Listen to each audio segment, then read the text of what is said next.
Hello everybody and welcome to the latest edition of the Physics Corner.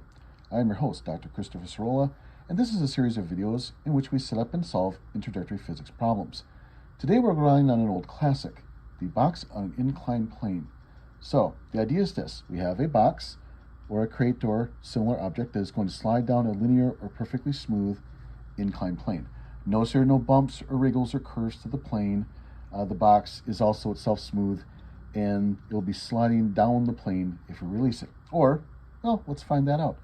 We're going to do this for two different situations. One is where there's no friction between the box and the plane, and the other where there is friction between the box and the plane, and then discuss some of the ramifications. So, this is a pretty standard problem in physics to solve using free body diagrams. So, let's set up our diagrams. So, when we set up a free body diagram, we simply draw an object or a circle to represent the object in question, and we don't have to put any other details in it at this stage. What kinds of forces are acting on this object? Well, there's always weight. Weight is mg, so let's have that going straight down, and weight always, of course, goes straight down. Now, in the case without friction, so there's no friction yet, we simply have what's called normal force. Now, if you remember the definition of normal force is always perpendicular to the surface, which means the box will be pushed upwards at an angle compared to the plane. So if the plane is like this, the normal force will be that way. So we can draw the normal force in this direction here, like that. Okay. And that's it. Because we said there's no friction, we don't have to include that. Let's also make the simplifying assumption that there's no, say, air drag or any other forces that are not showing up. It's just weight and just normal force. That's it. So how do we begin solving this problem? Well, because forces are vectors, they have directions. In order to add and play with vectors properly, we need to get them along the same lines or same coordinates. But these two forces are not along the same coordinates. So how do we solve this issue? Well, if you look carefully here, we have defined an angle theta for the inclined plane. Now, I haven't told you what the value of that is. We can go ahead and put in some sample values later if you wish. But for now, we simply have an angle there. All right? But how do we handle that then? Well, in this particular case, it probably makes the most sense to allow the object to slide down the incline and call that the x direction. So let's do this. Let's have the x direction going positive, going down the incline. And that way all the motion will be down the incline. By the same token, to keep things consistent, we'll call positive y direction going up at an angle, at the angle that's perpendicular to the surface. Okay, notice it's not going straight up, it's perpendicular to the surface. Whenever you set up x and y coordinates, there always must be a right angle between those two coordinates. Otherwise, you don't have independent coordinates. And that's one of the things we need. But if we're going to do it this way, then notice something happens. All the motion will be in positive x. That's nice. All the y forces from the normal force will be in that one direction. There'll be no x component of the normal force. It's already in the same direction as the y coordinate. But the weight is a little bit different. So let's take this vector and expand it a little bit. So let me draw out the vector for the weight, like that. And how do we then deal with this? How do we make this so that it is now lined up, say, in x and y coordinates? Well, this angle here is going to be the same if I draw a triangle with this angle here. Now, I'm not going to go into proving this particular idea yet, or in this particular video, but this is true, and this is something you can show with a couple of parallel lines and triangles from old geometry. Or if you wish, perhaps some other video will go ahead and do some details like that. But that is the same angle. And if I do that, and I make a right triangle out of it, now notice that this vector here is the same direction as x. So this leg of the triangle will be going down the incline. This leg of this triangle is going this way into the incline. And I have myself a right triangle. That means this is the near side or adjacent side, and here's the opposite side to my triangles. And the component of the near side is the cosine piece, mg cosine theta.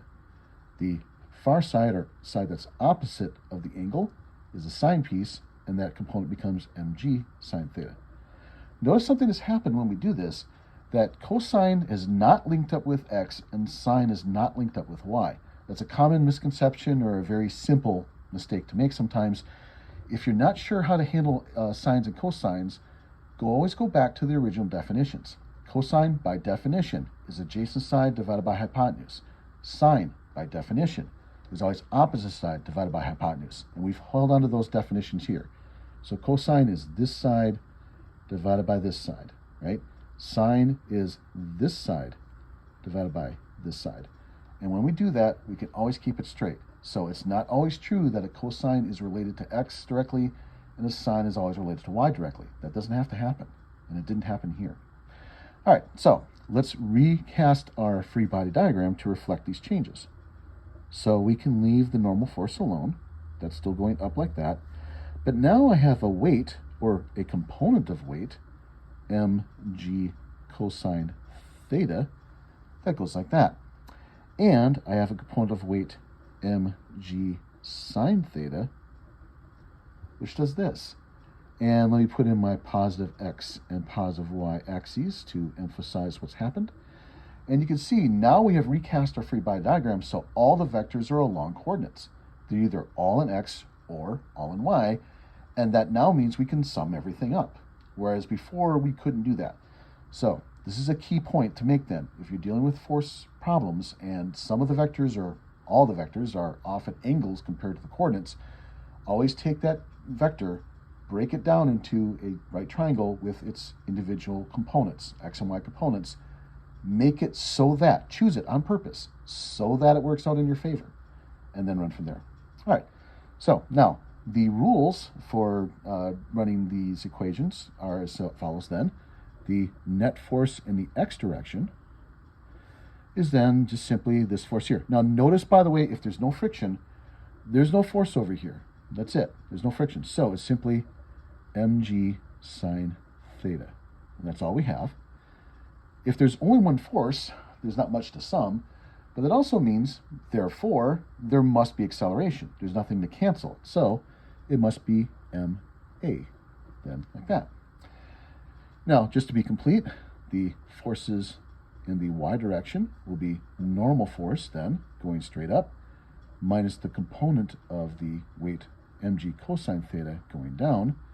Now, this is another beautiful thing about choosing our vectors in this fashion, or our components in this fashion, is that there's no motion above or below the plane. Now, if we had chosen y to be perfectly vertical, then the box is going downwards perfectly vertical. But the box isn't moving compared to the plane in the y direction that we've chosen. So that means that that is 0. What does this mean? Well, let's just go ahead and solve this while we're here. And that means the normal force is mg cosine theta. Okay, we're not going to use that right now, but we might come back to that a little bit later. Otherwise, if you look over here, mg sine theta equals ma, the masses cancel. Notice that's kind of nice. And acceleration is simply g sine theta, which is the thing we're interested in. So, suppose, what if our angle was 30 degrees? Now, let's put that in. So, acceleration equals g sine theta equals 10 meters per second squared. As usual, we're rounding off g to 10. Sine of 30 degrees. If you check out your calculator, sine of 30 degrees is 1/2. Yes, I did choose that on purpose. Half of 10 is 5, and the acceleration would be 5 meters per second squared down the incline. So, that is how to solve for the acceleration of a box on an inclined plane without friction. Again, notice how we set this up. We made the point of seeing that the box's motion is constrained to go down the incline. And we set up our coordinates to act accordingly. But along with that, we kept the coordinates at right angles to each other. X and Y must be at right angles to each other in order for this to work. Okay. So that's the first part of the problem, if you will. That is problem A. Okay, folks, now that we've solved for the case without friction, let's try the case with friction. So, now that picture will look very similar to the picture we just drew. Normal force still going straight up like this. Weight going straight down like that.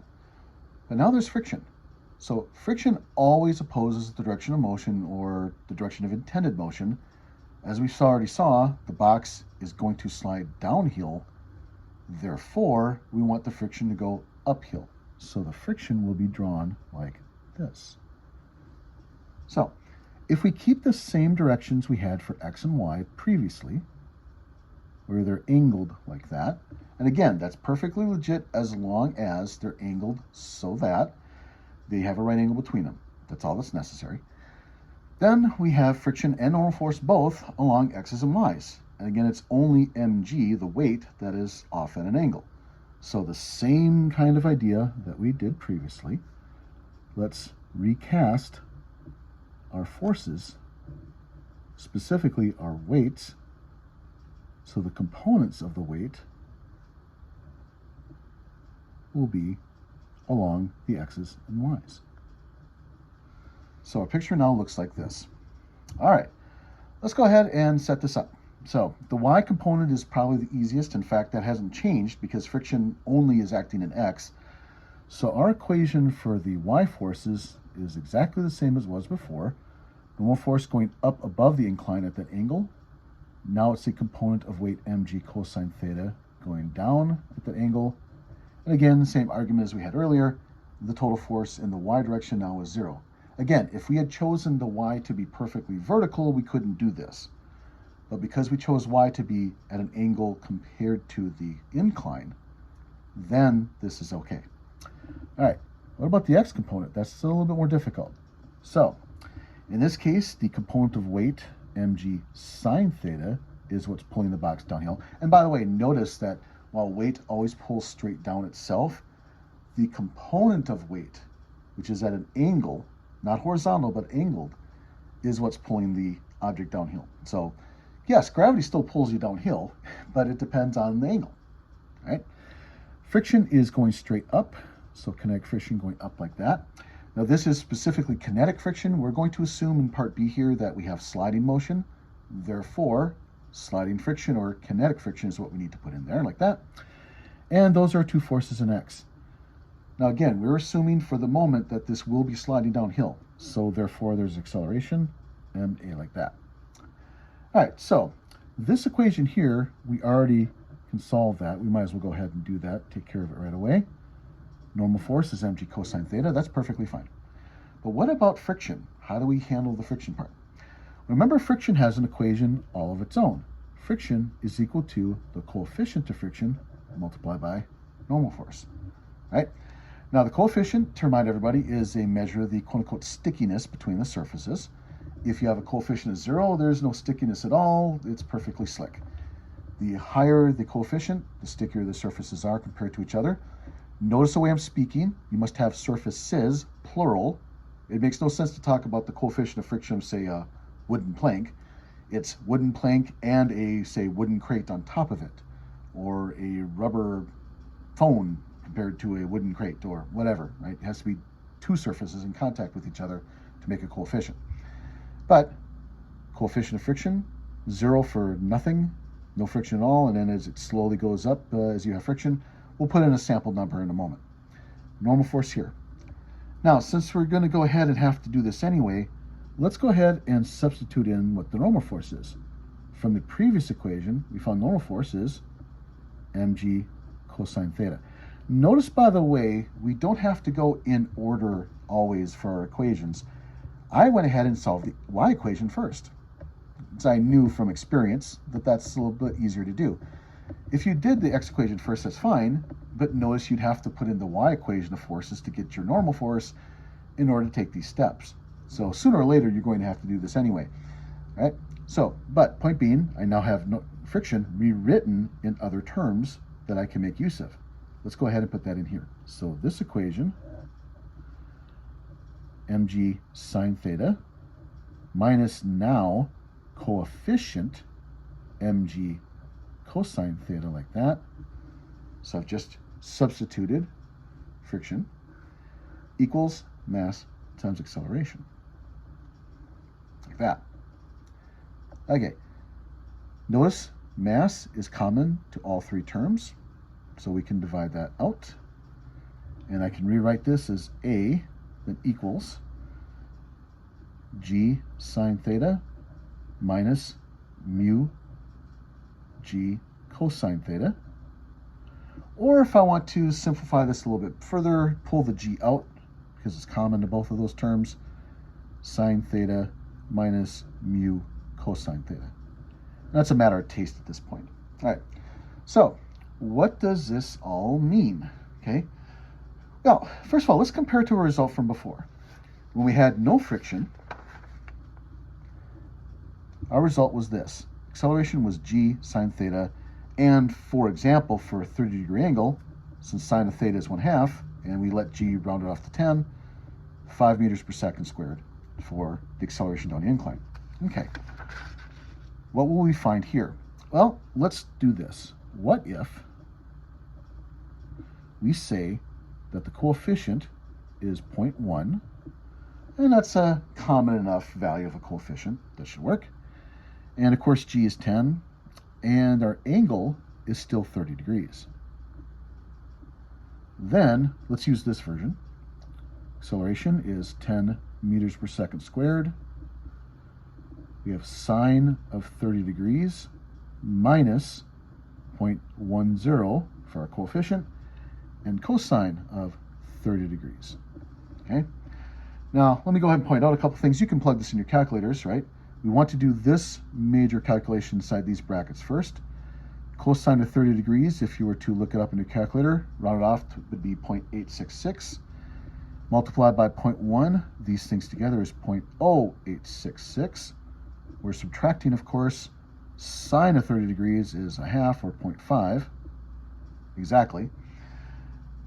Combine these numbers together, multiply by 10, and when we do that, the acceleration, and I'm rounding off quite a lot, be 4.1 meters per second squared. That'll be a numerical result. Again, now let's compare that to what we did without friction.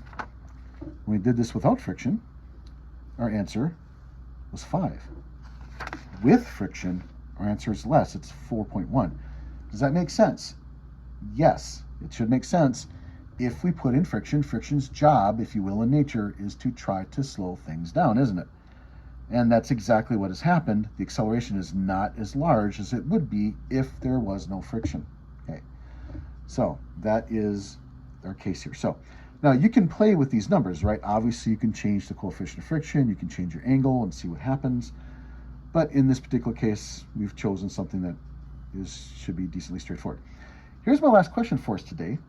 At what angle would there be no acceleration whatsoever? Let's do that one.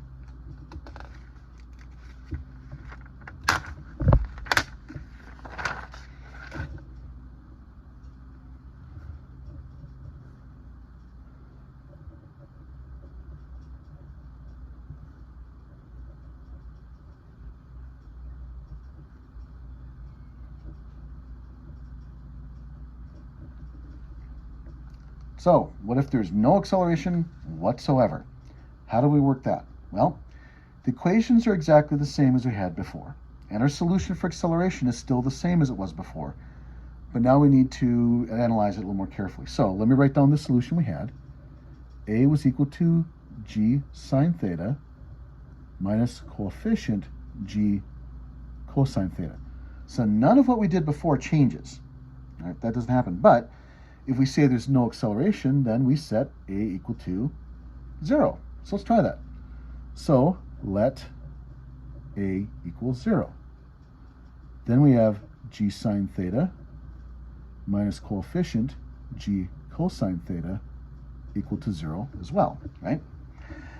Now, we can, in this particular case, we can divide both terms by g because it doesn't matter.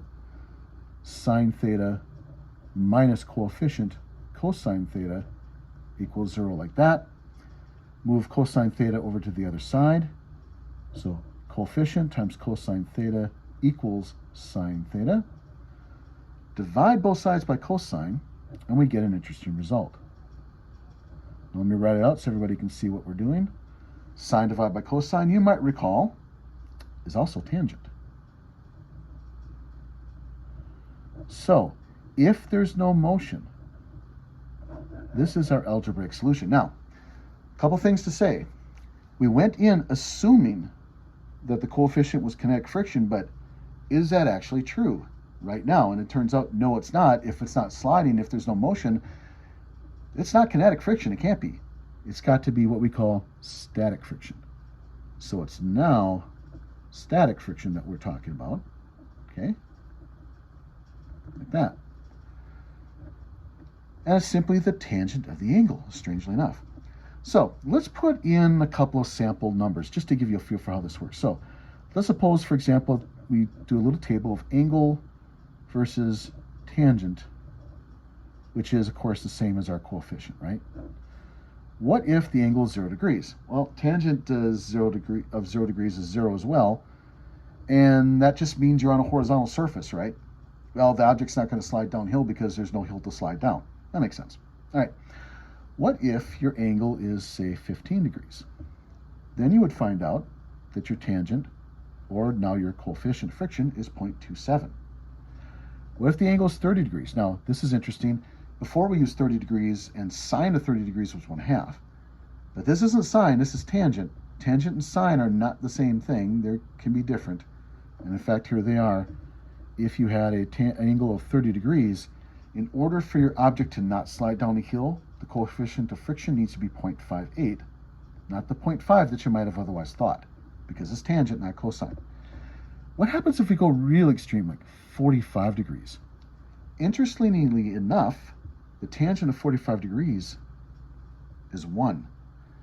That's a really large coefficient of friction. Now, it's not necessary, it is not impossible to have a coefficient of friction that's 1, or for that matter, greater than 1. But it's pretty rare. You have to have a really sticky surface. What kinds of sticky things do you have that would do that kind of job? You have them lying all over the house. They're called sticky tapes.